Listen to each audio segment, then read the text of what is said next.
नमस्कार मित्रों, मैं विश्वनाथ मिश्र आप सबका स्वागत करता हूं, अभिवादन करता हूं।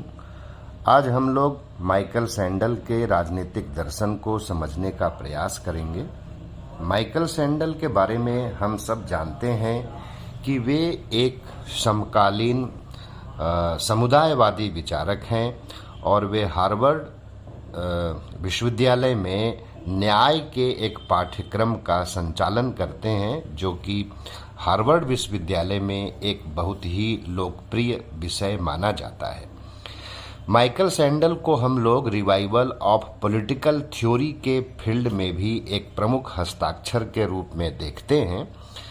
माइकल सैंडल हमेशा यह जानने की कोशिश में लगे हुए दार्शनिक हैं, जो यह जानना चाहते हैं कि सिद्धांत या दर्शन किस प्रकार से मनुष्य के व्यवहार को प्रभावित करते हैं, और यह जो खास बात है उसका रेखांकन वे अपने प्रायः हर रचनाओं में देते हैं, जहां पर 3-4 वाक्य वे बार बार दोहराते हुए लिखते हैं।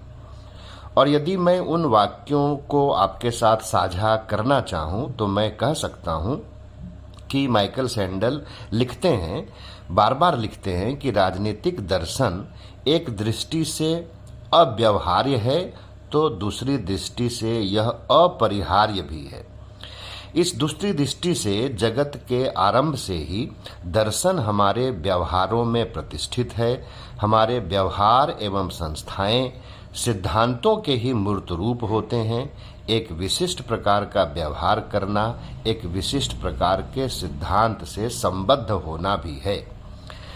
सैंडल का रचना संसार बहुत विस्तृत है, जिसमें वे व्यक्ति का स्वरूप, समाज के साथ व्यक्ति का संबंध, राज्य का दायित्व, सामाजिक कल्याण और अधिकार की प्रकृति तथा अधिकार और अधिकार की प्रकृति, राज्य तथा व्यक्ति, ये सब कैसे एक दूसरे से जुड़े हुए हैं, कैसे क्रिया प्रतिक्रिया करते हैं और एक दूसरे को प्रभावित करते हैं, इन सबों को जानने समझने की जो कोशिश की है माइकल सैंडल ने, इसी से उनके विमर्श का प्रारूप तैयार होता है।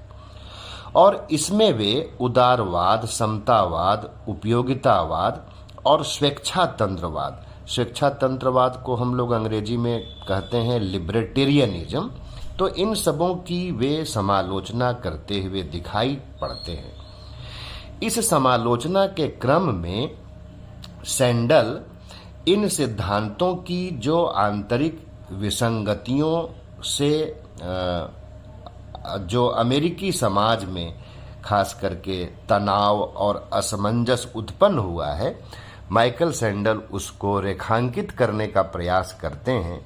किंतु उनके इस रेखांकन से हम दुनिया के अन्य समाजों में जो तनाव और असमंजस की स्थितियां उत्पन्न हुई हैं, उनको भी समझने की एक अंतर्दृष्टि प्राप्त कर सकते हैं। सैंडल जब सिद्धांतों को व्यवहार के प्रेरक के रूप में देखते हैं, तब उनमें आदर्शवादी होने की प्रतिध्वनि मिलती है, किंतु ऐसा है नहीं। इसका स्पष्ट कारण यह है कि वे आदर्शवादियों, और यहाँ प्रसंगवश कह लीजिए कि मार्क्सवादियों, उदारवादियों, समतावादियों और उपयोगितावादियों या स्वेच्छातंत्रवादियों के विपरीत सामाजिक समस्याओं के एकल प्रारूप में समाधान को संदेह की दृष्टि से देखते हैं। वे ऐसे राजनीतिक सिद्धांत के प्रवर्तन में विश्वास रखते हैं जिसमें सामाजिक समस्याओं के बहुल प्रारूप में समाधान की संभावना हो। परंतु सैंडल उत्तर आधुनिकतावादियों की तरह जगत और व्यक्ति को आकस्मिक परिघटना भी नहीं मानते हैं। इस तथ्य के होते हुए भी आज जिस समुदायवादी विचारधारा की चर्चा होती है, उनके 4 स्तंभों, और 4 स्तंभ में शामिल हैं मैकिंटायर, वाल्जर, चार्ल्स टेलर और खुद सैंडल। इनमें से जो मैकिंटायर हैं, उन्होंने 1981 ईस्वी में आफ्टर वर्च्यू का प्रकाशन कर लिया था। सैंडल ने इसके एक वर्ष बाद यानी कि 1982 ईस्वी में liberalism and the limits of justice का प्रकाशन किया। फिर भी सैंडल को ही समुदायवादी विचारधारा का एक मुख्य प्रवर्तक माना जाता है और ऐसा स्टीफेन मुलहॉल एवं एडम स्विफ्ट ने स्वीकार किया है। लेकिन ऐसे समीक्षक भी हैं जो स्वयं सैंडल के उदाहरणों का उल्लेख करते हुए उन्हें समुदायवादी विचारकों की अपेक्षा गणतंत्रवादी यानी कि रिपब्लिकन सिद्धांतवेत्ताओं की श्रेणी में रखने का सुझाव देते हैं और ऐसे सुझाव देने वालों में आप रिचर्ड डैगर का उल्लेख कर सकते हैं। पर ऐसा लगता है कि अमेरिकी समाज के तनाव एवं असंतुलन की समीक्षा के क्रम में तो सैंडल गणतंत्रवादी हैं, किंतु अपने चिंतन के व्यापक कलेवर में जिसमें वे न्याय के प्रश्न पर नीति शास्त्रीय उदारवाद की व्याख्या एवं समीक्षा करते हैं, वे समुदायवादी हैं। यह दो अलग अलग और बिल्कुल एक दूसरे की विरोधी प्रवृत्तियां नहीं हैं, बल्कि सामाजिक तनाव, संघर्ष एवं विषाद के जो ज्ञान मीमांसीय पृष्ठभूमि होते हैं, मतलब जो एपिस्टेमोलॉजिकल बैकग्राउंड्स है, उनको खोलने और समझने के लिए इन दोनों चीज़ों को माइकल सैंडल साथ साथ लेकर के चलने का सुझाव देते हैं। और इस दृष्टि से सैंडल के समुदायवाद और उनके गणतंत्रवाद में कोई विरोध नहीं है, बल्कि वे एक दूसरे के पूरक बन जाते हैं। अमेरिकी समाज के अंतर विरोध को समझाते हुए सैंडल उसे उभरते हुए राष्ट्रीय बाजार और बड़े पैमानों के उद्योगों में देखते हैं, जिसने विकेंद्रीकृत अर्थव्यवस्था को एक तरीके से खत्म कर दिया और जिससे प्रारंभिक अमेरिकी विकेंद्रीकृत राजनीतिक व्यवस्था के गणतंत्रीय स्वरूप का भी पतन हुआ। यहाँ यदि उदीयमान लोकतंत्र, और जब मैं उदीयमान कह रहा हूँ, उदीयमान लोकतंत्र कह रहा हूँ, तो मेरा आशय उस अमेरिकी समाज से है जिसके बारे में माइकल सैंडल लिख रहे हैं। तो वे कहते हैं कि यदि उदीयमान लोकतंत्र को केंद्रीकृत हो रहे अर्थतंत्र के साथ समायोजित होना था, तो राजनीतिक शक्ति के भी केंद्रीकरण की आवश्यकता थी। किंतु तब प्रगतिवादियों ने लोकतंत्र की सफलता के लिए केंद्रीकृत सरकार से कुछ अधिक करने की सोचा और राजनीति के राष्ट्रीयकरण का प्रयास किया। इससे आरंभिक राजनीतिक समुदाय को राष्ट्रीयकरण के इस प्रोजेक्ट में न्यू डील पॉलिसी द्वारा एक मूर्त रूप देने का अवसर मिला, जो जेफरसन की नीतियों से आगे बढ़कर लिबरलिज्म एंड नेशनल आइडिया के रूप में स्थापित हुआ। किंतु आगे चलकर 20वीं शताब्दी के मध्य तक यह जो परियोजना थी वह तीव्र आंदोलनों, गृह कलह जैसी स्थितियों द्वारा असफल भी घोषित की जाने लगी। सैंडल कहते हैं कि यह एक सार्वजनिक दर्शन के अभाव का परिणाम था। इसका मतलब जो हम अमेरिकी गृह कलह के बारे में पढ़ते हैं, उसके मूल में सैंडल यह देख रहे हैं कि वह एक सार्वजनिक दर्शन के अभाव का भी परिणाम था।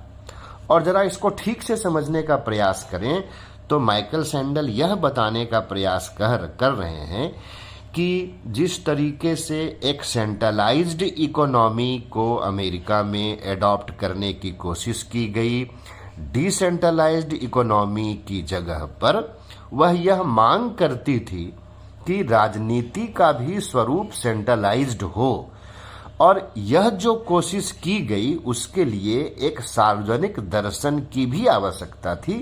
पर यह सार्वजनिक दर्शन अमेरिकी समाज में उनको नहीं मिलता है और इसी की वजह से वे कहते हैं कि अमेरिका को एक गृह युद्ध का सामना करना पड़ा। तो यह जो अभाव था उसने उस दृढ़ मनोभाव को पनपने से रोक दिया था, जो एक राष्ट्रीय समुदाय के आविर्भाव के लिए आवश्यक था। न्यू डील पॉलिसी के अंतर्गत आधुनिक केंद्रीकृत औद्योगिक शक्तियों ने जिस सामान्य कल्याण की कल्पना की, वह राष्ट्र को प्रतिस्पर्धी हितों में समायोजन करने वाली प्राकृतिक ढांचे के बजाय प्रयोजन मूलक ढांचे के रूप में समझी गई। प्रयोजन मूलक ढांचा और प्राकृतिक ढांचा, जो यह शब्द का प्रयोग माइकल सैंडल करते हैं, इसका मतलब यह होता है कि वे प्राकृतिक ढांचा उसे कह रहे हैं जो लोगों के आपसी सहयोग से, जो लोगों के आपसी समझदारी से और साझेदारी से विकसित होती है। और प्रयोजन मूलक ढांचा उसे कह रहे हैं जो किसी खास उद्देश्य को पूरा करने के लिए एक निश्चित समय में बना ली गई हो, भले ही उस पर बहुत अधिक विमर्श न हुआ हो। तो ऐसे जो प्रयोजन मूलक राष्ट्रीयता थी, इसके संदर्भ में वे कहते हैं कि यह आत्म समझदारी से उत्पन्न साझेदारी का रचनात्मक पक्ष से प्रायः अपने को कटा हुआ पाता है। इस अभाव के बावजूद जिस सामुदायिक भाव को अमेरिका में उत्पन्न करने का प्रयास किया जा रहा था, उसमें कल्याण की राजनीति के स्थान पर अधिकार की राजनीति को वरीयता दी गई। फलतः वे कहते हैं कि आज अमेरिकी समाज में सार्वजनिक जीवन में लोग जितना आपस में उलझे हुए हैं, उतना आपस में जुड़े हुए नहीं हैं। साथ ही जैसे जैसे सामाजिक एवं राजनीतिक संस्थानों का दायरा व्यापक होता जा रहा है, वैसे वैसे सामूहिक पहचान विघटित होती जा रही है। सैंडल का सुझाव है कि सामान्य कल्याण की राजनीति के ऊपर अधिकार की राजनीति को वरीयता देने से सहभागी समझदारियों की अपेक्षा सहभागिता से उलझाव ही बढ़ते हैं। इस उलझाव से व्यक्ति के अधिकारों की रक्षा के नाम पर राज्य की शक्तियों में ही वृद्धि होती है। यहाँ राज्य के द्वारा व्यक्तियों के मध्य उच्च स्तर की पारस्परिक अंतःक्रिया की अपेक्षा करना और अधिकार आधारित स्व की छवि मतलब जो हम अपने बारे में एक कल्पना करते हैं, उसके बारे में स्व की छवि, सेल्फ का जो हम एक इमेजिनेशन करते हैं, उसके बारे में कह रहे हैं कि ये दोनों फिर क्या होता है कि ये दोनों वास्तव में इनको अंतः क्रियाशील होना चाहिए था, एक दूसरे के साथ मिल करके चलना चाहिए था, लेकिन ऐसा होता नहीं है, बल्कि ये दोनों एक दूसरे के विपरीत ध्रुव में चले जाते हैं। इस चीज को एक बार फिर से समझ लेने की जरूरत है कि वास्तव में इस मुद्दे पर सैंडल कहना क्या चाह रहे हैं। तो सैंडल यह कहना चाह रहे हैं कि जब सामान्य कल्याण की राजनीति के ऊपर लोगों की जो अधिकार संबंधी धारणा है, वह जब वरीयता प्राप्त कर लेती है, तब लोगों की जो सहभागी समझदारी होती है वह, और जो अधिकार आधारित समझदारी होती है वह, दोनों अलग अलग दिशा में चलने लगते हैं और इससे संघर्ष का जन्म होता है। इस समस्या का समाधान अधिकार आधारित स्व की अवधारणा में संभव नहीं है। अधिकार आधारित स्व की अवधारणा में यह संभव नहीं है, यह बात जो माइकल सैंडल कहते हैं, यहाँ पर उनका जोर रॉल्स ने जिस तरीके से अधिकार आधारित स्व की अवधारणा को विकसित किया है, उसकी समालोचना के संदर्भ में है। हमें इसका ध्यान देना चाहिए। और इसके विपरीत वे चाहते हैं कि जो सहभागी साझी समझदारियों से निर्मित सामान्य कल्याण की अवधारणा हो सकती है, उसको अधिकार का पूर्ववर्ती मानना आवश्यक है। मतलब इसको आप अंग्रेजी के एक वाक्य में कहना चाहें तो माइकल सैंडल यह बताना चाहते हैं कि good is prior to right. John Rawls ने क्या कर दिया था? जॉन रॉल्स ने कर दिया कि right is prior to good. ये right is prior to good क्यों किया जॉन रॉल्स ने? क्योंकि उन्होंने यह मान रखा था कि self is prior to society. Michael Sandel ठीक इसके उल्टे क्रम को स्वीकार करना चाहते हैं और वे कहते हैं कि society is prior to self, therefore good is prior to society.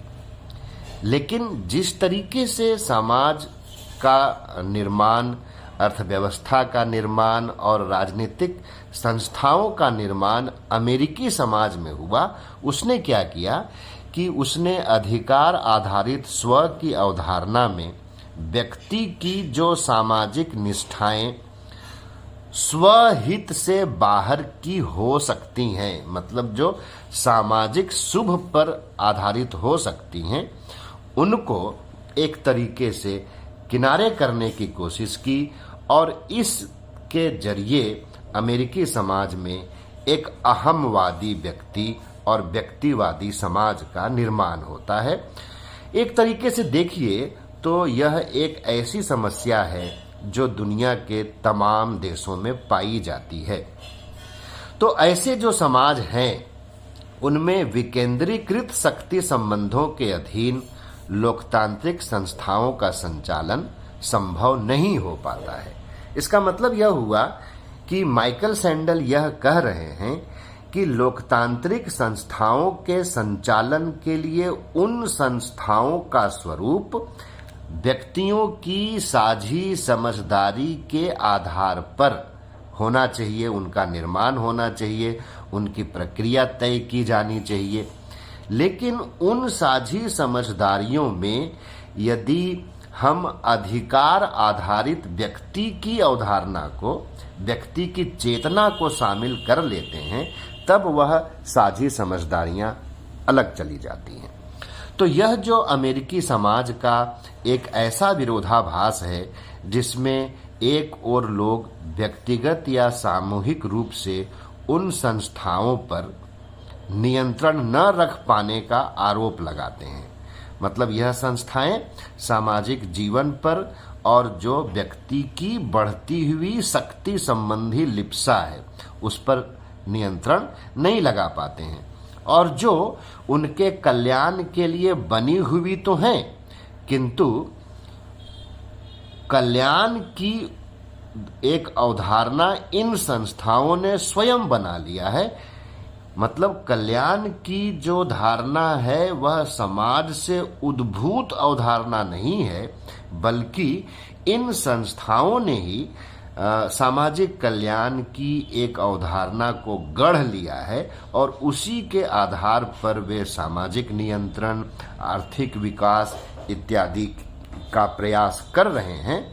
और यह प्रयास ऐसा है जिसके जरिए अमेरिका फिर पूरी दुनिया को देखने और समझने का प्रयास करता है, जिसमें वह चाहता है कि अमेरिका की प्रतिष्ठा में वृद्धि हो और इस प्रतिष्ठा की रक्षा के लिए अकूत ताकत को प्राप्त करना आवश्यक हो जाता है।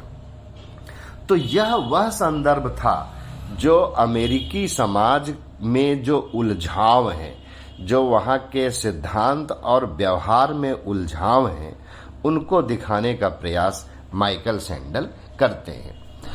और इसी पृष्ठभूमि से फिर उनकी वह मीमांसा सामने आती है जो उनके द्वारा नीति शास्त्री उदारवाद की समीक्षा के लिए उनको आगे ले जाती है। यदि हम नीति शास्त्री उदारवाद और इस पर आधारित न्याय की जो अवधारणा है उसकी समालोचना में माइकल सैंडल के योगदान को देखना चाहें तो कह सकते हैं कि अमेरिकी समाज की जिन समस्याओं का हमने अभी उल्लेख किया है वे अब पूरी दुनिया में पाई जाने वाली समस्याओं के रूप में भी समझी जा सकती हैं। इन समस्याओं के मूल में पहचान, पुनर्वितरण और मान्यता के प्रश्न हैं।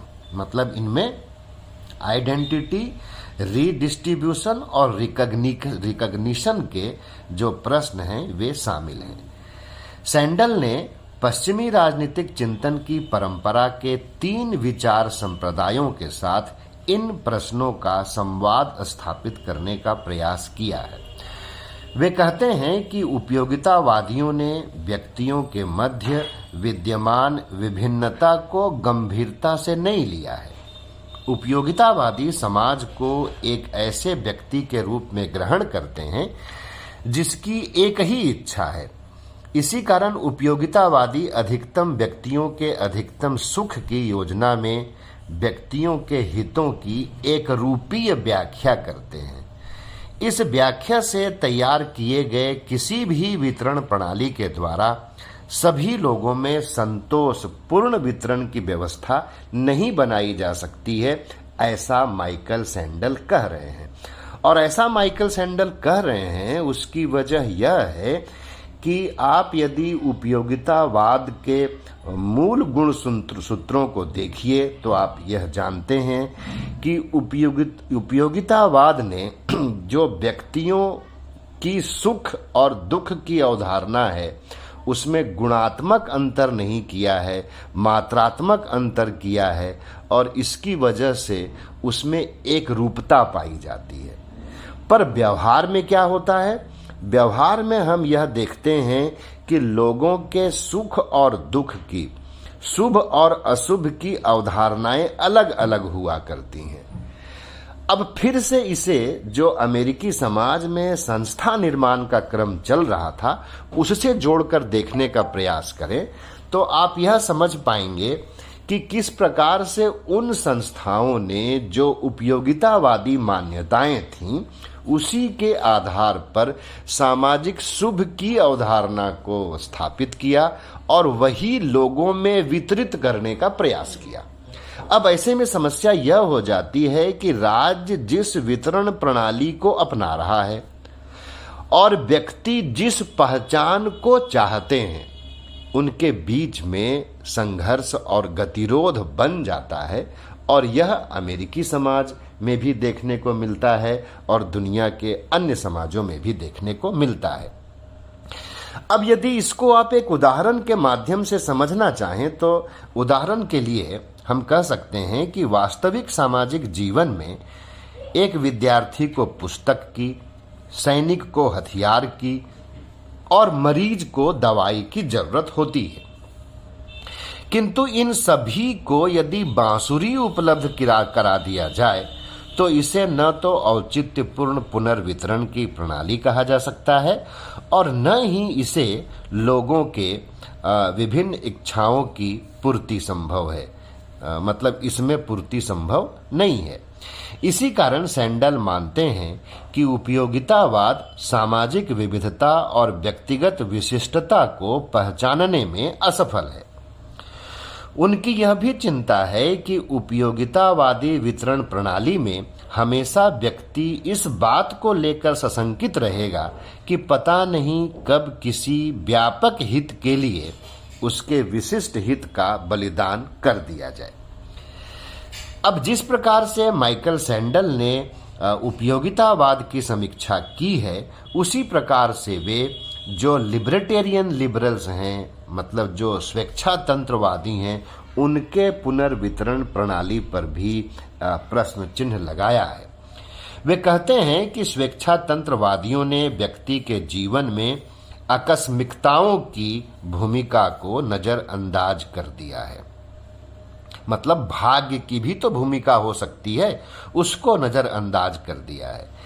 यह बाजार अर्थव्यवस्था पर आधारित ऐसी पुनर्वितरण प्रणाली है जो व्यक्ति को अपनी योग्यता के आधार पर वह सब प्राप्त करने के लिए स्वतंत्र कर देती है जिसे वह प्राप्त करना चाहता है।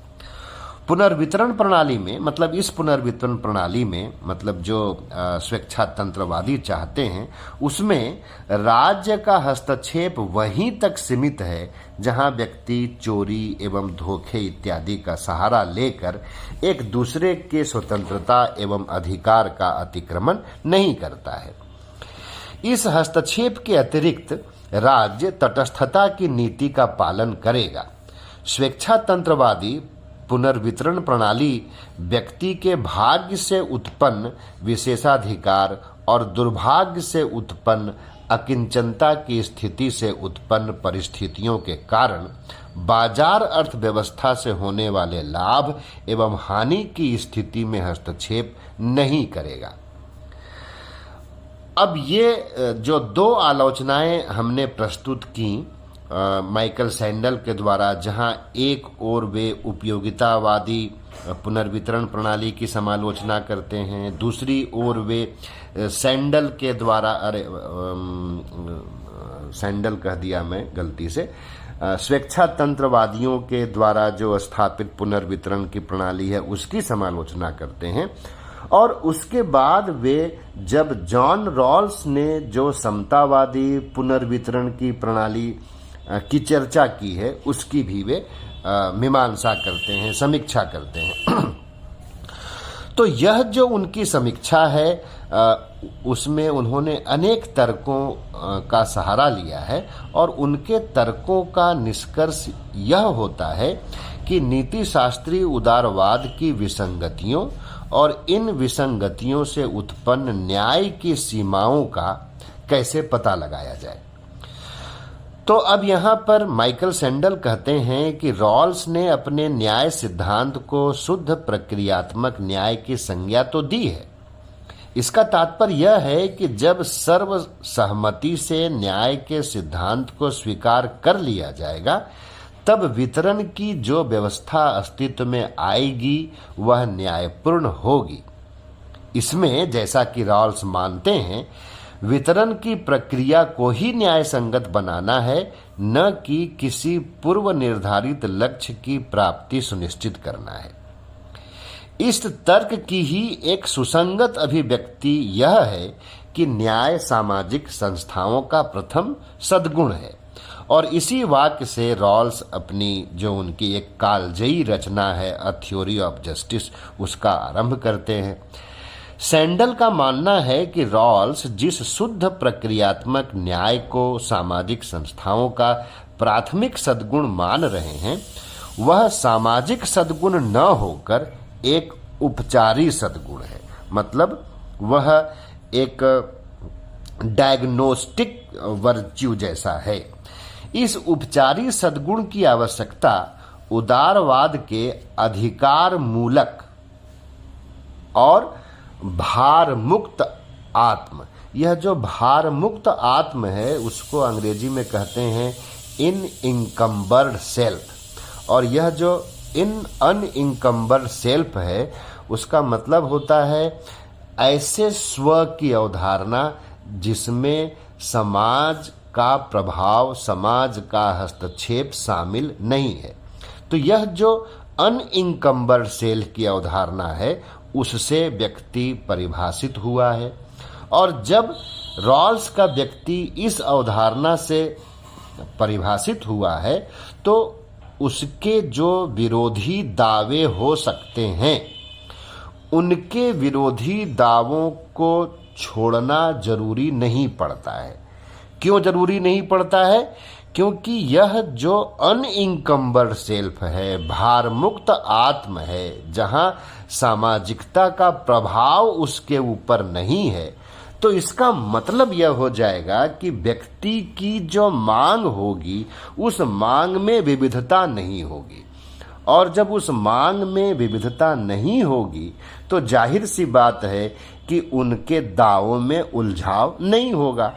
तो सैद्धांतिक रूप से इस तथ्य को स्वीकार करके जॉन रॉल्स ने न्याय का सिद्धांत तो बना लिया, वितरण की एक प्रणाली का विकास कर लिया, परंतु माइकल सैंडल यह कहते हैं कि क्या यह जो वितरण प्रणाली है, यह वितरण प्रणाली स्वयं किसी अन्याय को जन्म तो नहीं दे देगी।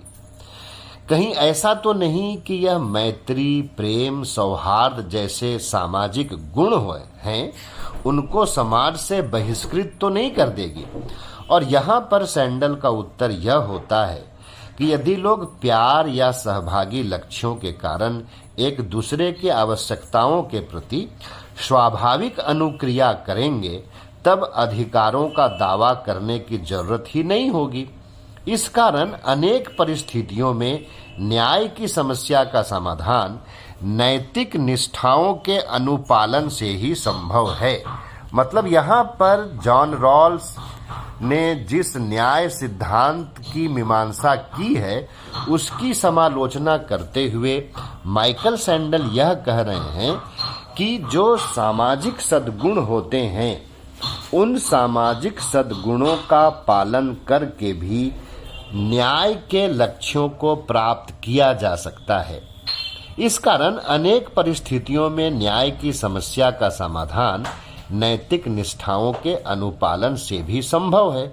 इसी तरह सैंडल यह भी संदेह करते हैं कि उपचारी सद्गुण के रूप में रॉल्सवादी न्याय का प्रयोग परिवार जैसी संस्थाओं के सौहार्द को कम करके अंत में संघर्ष को ही बढ़ावा देगी।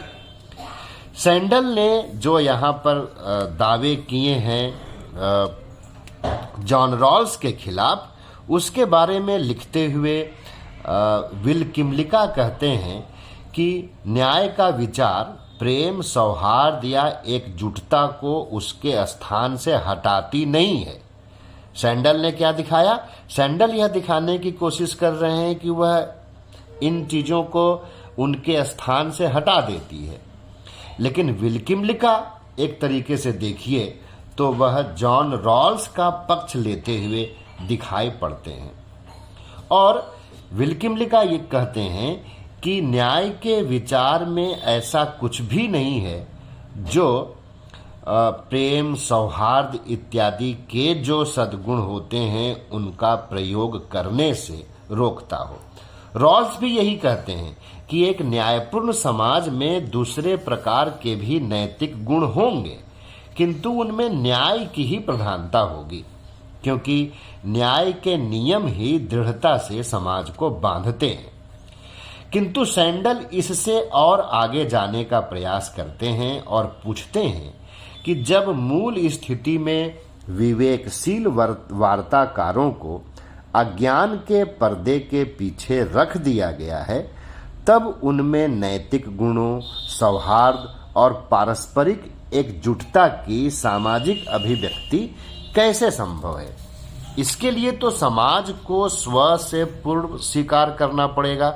मतलब यह मानना पड़ेगा कि society is prior to self, क्योंकि इन मूल्यों का निर्माण या चयन व्यक्ति नहीं करता है, बल्कि यह ऐसे जुड़ाव हैं जिनकी खोज वे सामुदायिक जीवन की सहभागिता में करते हैं।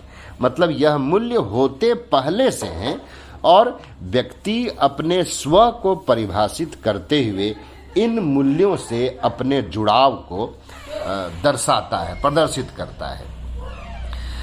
न्याय के मूल तत्व के रूप में निष्पक्षता को स्थापित करने के लिए जॉन रॉल्स के द्वारा दिए गए तर्कों की असंगतियों के प्रति भी माइकल सैंडल हमारा ध्यान आकृष्ट करते हैं।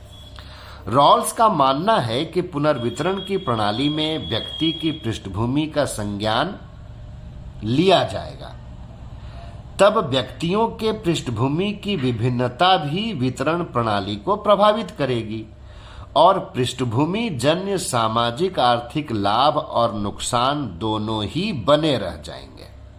और इसीलिए जॉन रॉल्स क्या प्रयास करते हैं कि जो उनके विवेकशील वार्ताकार हैं, उन विवेकशील वार्ताकारों को जॉन रॉल्स ने पृष्ठभूमि नहीं दिया है। एक दृष्टि से रॉल्स का यह तर्क उचित भी प्रतीत होता है कि किसी भी वितरण प्रणाली का लाभार्थी व्यक्ति को ही होना चाहिए, न कि उसकी पृष्ठभूमि को। यदि पृष्ठभूमि को लाभार्थी बनाया जाएगा, तब तो इससे उत्पन्न शोषण, अन्याय और विशेषाधिकार संरक्षित ही रह जाएंगे। किंतु सैंडल पृष्ठभूमि विहीनता के तर्क से उत्पन्न निष्पक्षता के दावे के विरुद्ध 3 आपत्तियां दर्ज करते हैं।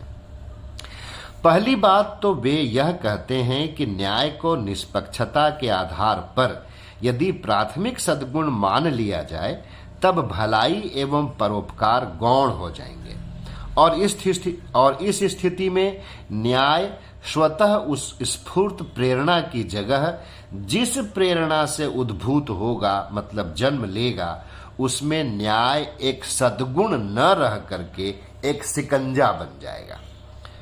दूसरी बात वे कहते हैं कि पृष्ठभूमि रहित होने पर विवेकशील वार्ताकारों की जो प्राथमिक सामाजिक वस्तुओं की अवधारणा होगी, मतलब जिसका वे चयन करेंगे, उसमें रुचि की विविधता का समावेश नहीं होगा। सैंडल कहते हैं कि इस स्थिति में सभी प्राथमिक वस्तुओं का मूल्य सभी के लिए एक ही प्रकार का होगा। यह चयन गुणात्मक दृष्टि से नहीं अपितु मात्रात्मक दृष्टि से किया गया होगा और इसी आधार पर सैंडल ने रॉल्स को उपयोगितावादी विचारकों की श्रेणी में सम्मिलित करने का सुझाव दिया है। आगे वे कहते हैं कि यह एक प्रकार की आरोपित एक रूपता होगी जिसके द्वारा विविधता का समन न कि उत्थान होगा। यह तो एक आक्षेप बनता ही है जॉन रॉल्स के ऊपर और इसी कारण जॉन रॉल्स का जो न्याय का सिद्धांत है उसमें माइकल सैंडल लोकतांत्रिक प्रवृत्ति न देखकर उसमें एक सर्वाधिकारवादी प्रकृति देखते हैं। अब यह जो तीसरी आलोचना की बात मैंने की थी, तो तीसरी आलोचना यह है कि माइकल सैंडल कहते हैं कि जॉन रॉल्स के न्याय सिद्धांत की समालोचना के क्रम में यह भी कहा जा सकता है कि न्याय सिद्धांत में व्यक्ति और उसके लक्ष्य के मध्य संबंध निर्धारित करने में समुदाय की उपेक्षा करते हुए जॉन रॉल्स दिखते हैं। सैंडल समुदाय की 3 अलग अलग धारणाओं की चर्चा करते हैं और तब जाकर के अपने इस तर्क को स्थापित करने का प्रयास करते हैं। जो समाज की या समुदाय की पहली अवधारणा वो लेते हैं उसे वे कहते हैं कि यह यांत्रिक अवधारणा यानी कि इंस्ट्रूमेंटल कॉन्सेप्ट है, जो हम प्रायः नॉजिक की किताब अनार्की स्टेट एंड यूटोपिया में देखते हैं। दूसरी धारणा को वो समुदाय की भावनात्मक धारणा मतलब सेंटिमेंटल कॉन्सेप्ट कहते हैं, जिसका रॉल्स प्रतिनिधित्व करते हैं।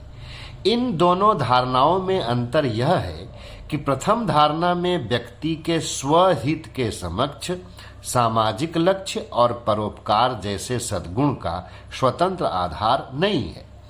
इसमें व्यक्ति समुदाय में सहभागिता की मात्रा अपने हितों की पूर्ति के लिए करते हैं।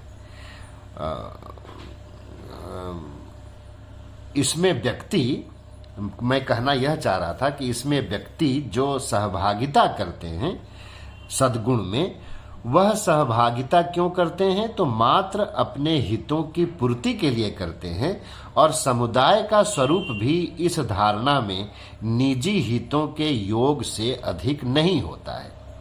इसके विपरीत जो दूसरी धारणा है जिसका स्वयं रॉल्स प्रतिनिधित्व करते हैं और जिसके बारे में जॉन रॉल्स ने कहा कि यह समाज की एक भावनात्मक धारणा या सेंटिमेंटल कॉन्सेप्ट है, उसमें सभी के सभी विवेकशील कर्ता शुद्ध रूप से मात्र स्वहित से संबंधित नहीं हैं।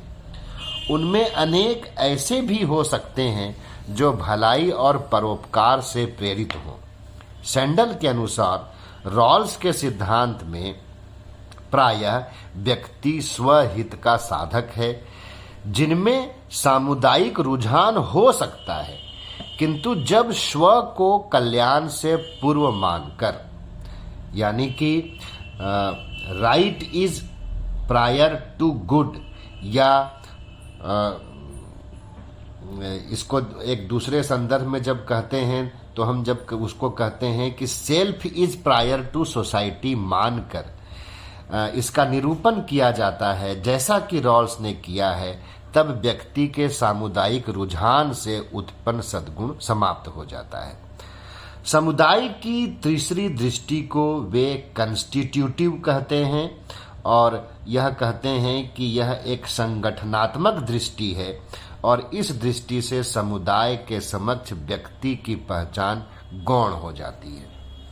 तो जब हम देखते हैं कि माइकल सैंडल ने जॉन रॉल्स के न्याय सिद्धांत को या नीति शास्त्रीय उदारवाद की एक समीक्षा करने की कोशिश की है, तब वहाँ पर वे समाज के 3 अवधारणाओं को लेते हैं और जो समाज की यह 3 अवधारणाएं बनेंगी वह समाज में न्याय और उस न्याय से जुड़े हुए पुनर्वितरण की अलग अलग प्रणाली विकसित करेगी। इन सब चीज़ों की चर्चा माइकल सैंडल कहते हैं। अब यह जो पूरी चर्चा है उसमें बाजार की क्या भूमिका होती है, इसको भी माइकल सैंडल ने रेखांकित करने का प्रयास किया है और उनकी जो सबसे हालिया किताब आई है 2012 में, जिसका नाम है what money can not by: the moral limits of market, इसमें सैंडल ने घटते हुए सामुदायिक मूल्य और बढ़ते हुए उपभोक्तावाद से उपजी समस्याओं का विश्लेषण करते हैं। वे कहते हैं कि आज बाजार अर्थव्यवस्था का प्रभाव और विस्तार इतना अधिक हो गया है कि हमारा जीवन भी एक बाजार होता जा रहा है। इस बाजार समाज में धन के द्वारा खरीदी जा सकने वाली वस्तुओं में वृद्धि होती जा रही है और इसमें संबंध, मूल्य तथा नैतिकता भी शामिल होते जा रहे हैं। यदि आप इन चिंताओं का विस्तार देखना चाहें तो एक समय में एडार्नो जहां पर चर्चा कर रहे थे, संस्कृति उद्योग की चर्चा कर रहे थे, यह चिंताएं उस ओर भी जाती हैं और यह चिंताएं माइकल सैंडल को जो सीबी मैकफरसन के विचार हैं उनकी ओर भी ले जाती है। तो यह जो बदलाव आ रहा है इसका कारण यह है कि संबंध, मूल्य एवं नैतिकता का भी वस्तुकरण होता जा रहा है। मतलब यह सब भी एक मार्केटेबल एंटिटी बनते जा रहे हैं। किंतु हम जब भी बाजार संबंधों एवं मूल्यों द्वारा एक लंबी परंपरा से स्थापित प्रतिमानों का क्रय विक्रय करते हैं, तब वास्तव में हम मूल्यों का अवमूल्यन ही कर रहे होते हैं। यह जो माइकल सैंडल का एंगल है, इस एंगल से हमें उन संदर्भों को भी अवश्य समझना चाहिए जहां हम मल्टीपल मॉडर्निटीज की बात करते हैं या इंडियन टाइप ऑफ मॉडर्निटी की बात करते हैं, या हम यह कहते हैं कि मॉडर्निटी और स्पिरिचुअलिटी एक साथ चल सकती है। लेकिन अभी हमारे चिंता का, अभी हमारी बातचीत का वह मुद्दा नहीं है।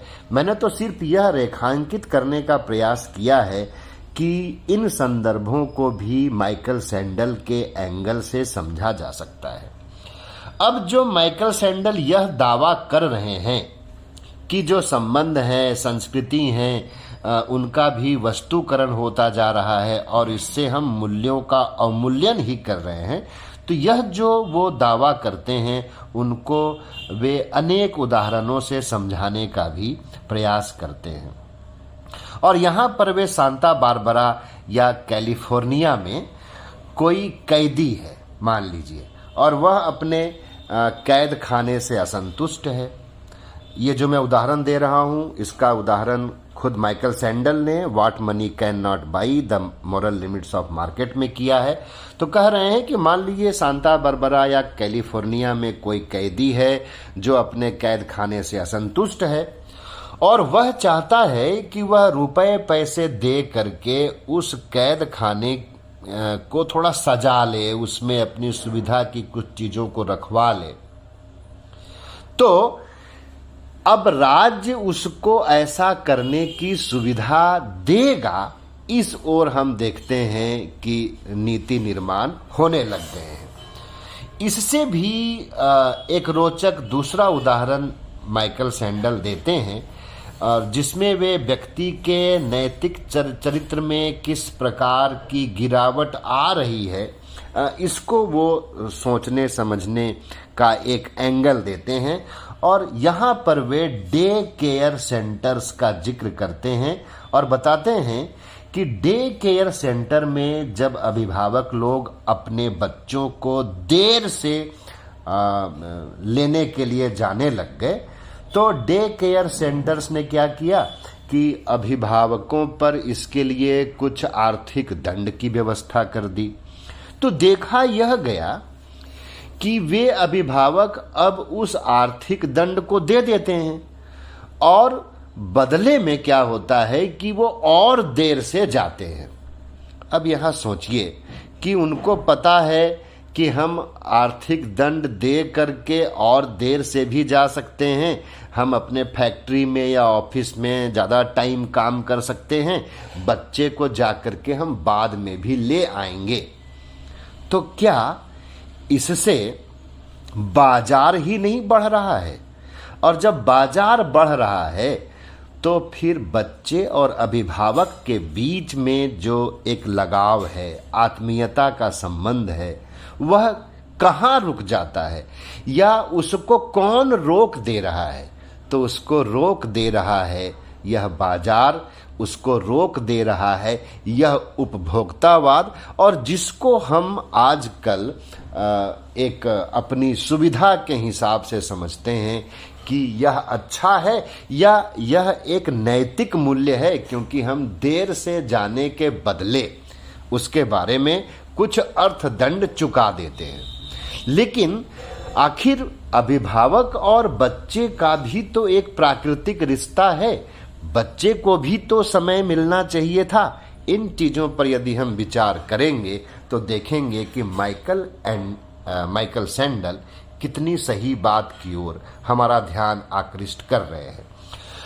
तो जो हमारे रिश्ते बाजार के रूप में परिवर्तित होते जा रहे हैं, और उसी में वो आगे कहते हैं कि देखिए कि इसी के आधार पर अब हमको किराए की कोख भी उपलब्ध होने लगी है, और यह जो किराए की कोख उपलब्ध होने लगी है इसका भी एक बाजार बनता जा रहा है।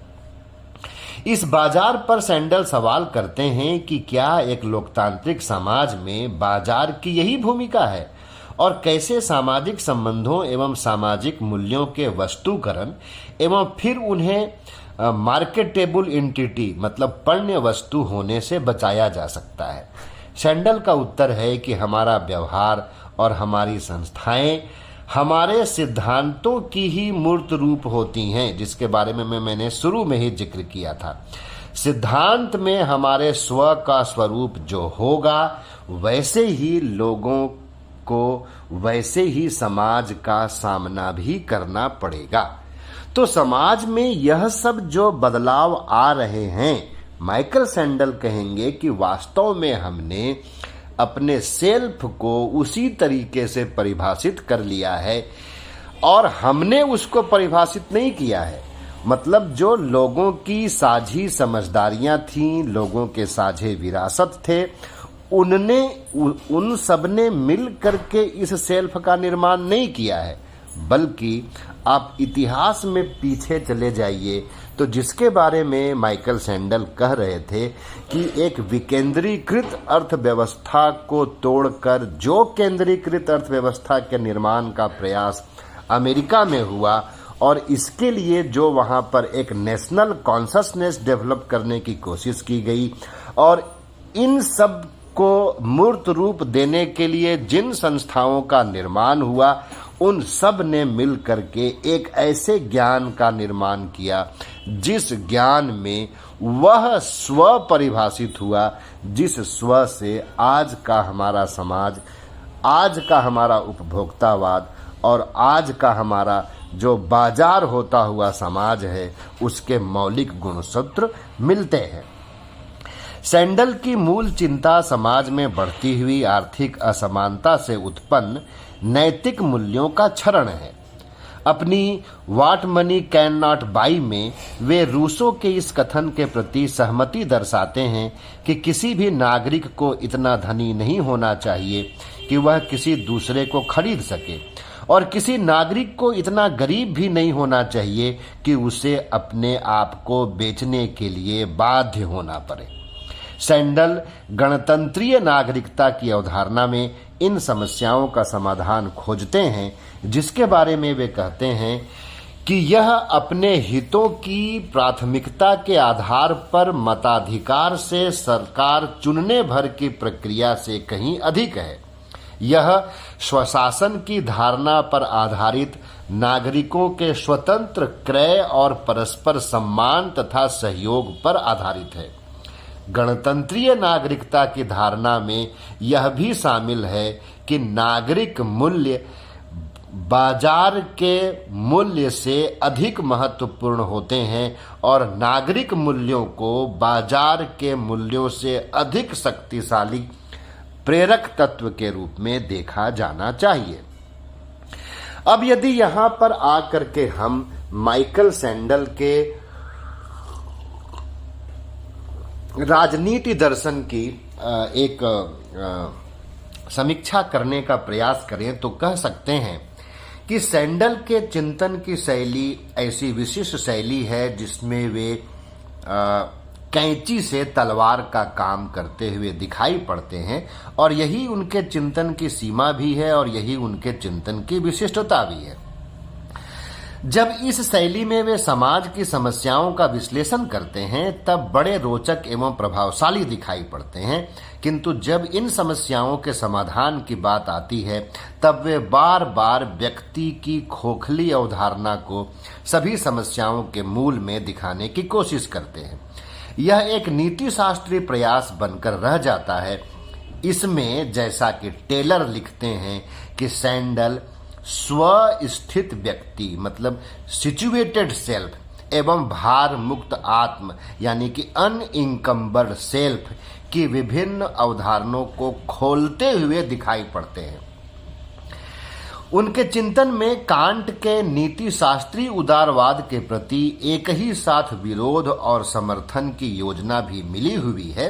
सैंडल ने कांट द्वारा अधिकार को कल्याण के पूर्व रखे जाने पर आपत्ति की, किंतु उसके द्वारा निरपेक्ष नैतिकता पर सहमति जताई। परंतु इसके बावजूद वह कांट की निरपेक्ष अनिवार्यताओं, जिसको हम लोग कैटेगोरिकल इम्परेटिव्स भी कहते हैं, उससे प्रेरित होकर व्यक्ति के निष्काम कार्य करने की क्षमता पर पूर्ण सहमति भी देते हुए दिखाई पड़ते हैं। माइकल सैंडल की संपूर्ण चिंतन योजना में जो तत्व उभर कर सामने आता है वह मात्र उदारवाद के भीतर की मूल्य मीमांसा का प्रश्न नहीं है, बल्कि वह इससे बाहर भी नहीं निकल पाता है। उनकी चिंताओं में संपूर्ण मानव जाति की चिंताएं शामिल हैं, ऐसा दिखाई पड़ता है, जिसके मूल में इस विश्व का जो नीत्शे के शब्दों में निर्दैवीकरण से उत्पन्न समस्याएं हैं वह भी शामिल हैं। इन चिंताओं को उदारवादी समीकरण के भीतर ही मैकफरसन के द्वारा स्वत्वमूलक व्यक्तिवाद के द्वारा भी समझने का प्रयास हुआ है। मैकफरसन ने भी बाजार होते जा रहे मानवीय संबंधों एवं संवेदनाओं को मानववादी लोकतंत्र के प्रतिमान के अंतर्गत साधने की कोशिश की है। मैकफरसन ने लोकतांत्रिक औद्योगिक समाजों में मनुष्य की सहयोगात्मक क्षमता की अपेक्षा जो उपेक्षा हो रही है उसके कारण भी व्यक्ति की जो दोहनात्मक क्षमता मतलब एक्सट्रैक्टिव कैपेसिटी में वृद्धि हो रही है, उसके द्वारा भी यह दिखाते हैं कि जो समस्याएं हैं हमारे समाज की वह उत्पन्न हो रही हैं। महत्वपूर्ण प्रश्न यह है कि क्या हम तीव्र गति से एकीकृत होते जा रहे विश्व में तकनीकी एवं वैज्ञानिक दृष्टि तथा बाजारवाद के गठजोड़ से निर्मित विश्व दृष्टि को बदले बिना जो हमारी एग्जिस्टेंशियल प्रॉब्लम्स हैं, अस्तित्वात्मक समस्याएं हैं, उनका समाधान कर सकते हैं या नहीं कर सकते हैं। क्या भौतिक उपलब्धियों एवं सुखों की जो हमारी वर्तमान अवधारणा है और जिससे हमारा पुनर्वितरण प्रणाली भी प्रभावित होता है, उसमें कोई बदलाव किए बिना हम इन चिंताओं को दूर कर सकते हैं? और यदि हम ऐसा करना भी चाहें तो हमें क्या यह नहीं देखना होगा कि जो भौतिक उपलब्धियां हैं, वर्तमान की लिप्साएं हैं, उनको बदले जाने की मांग अब व्यक्ति के द्वारा, समाज के द्वारा ही आ रही है कि नहीं आ रही है? तो हम प्रायः यह देखते हैं कि व्यक्ति चाहता तो यह है कि उसको आधुनिकतावाद के, भौतिकतावाद के, विज्ञानवाद के सारे लाभ मिलते रह जाएं। मतलब यहाँ पर तो जो एक मैकेनिस्टिक सोसाइटी का, एक मास सोसाइटी का जो लाभ है वह मनुष्य को मिलता ही रहे, लेकिन जो एक सावयवी समाज की, पुराने समाज की सहयोगात्मक अनुभूतियां हैं, साहचर्य हैं, वो भी खत्म न होने पाए, तो यह एक ऐसी स्थिति उत्पन्न हो जाती है जहां पर मनुष्य दो विरोधी ध्रुवों में जाने वाले लक्ष्यों को प्राप्त करना चाहता है। गांधी इसको ऐसे कहते हैं कि हमको आज बाघ चाहिए, लेकिन बाघ प्रकृति नहीं चाहिए। परंतु तार्किक रूप से न तो यह संभव है और न ही हमने कोई ऐसी मैकेनिज्म विकसित की है जिसके अंतर्गत इन दोनों विरोधी ध्रुवों के लक्ष्यों को एक साथ प्राप्त किया जा सके।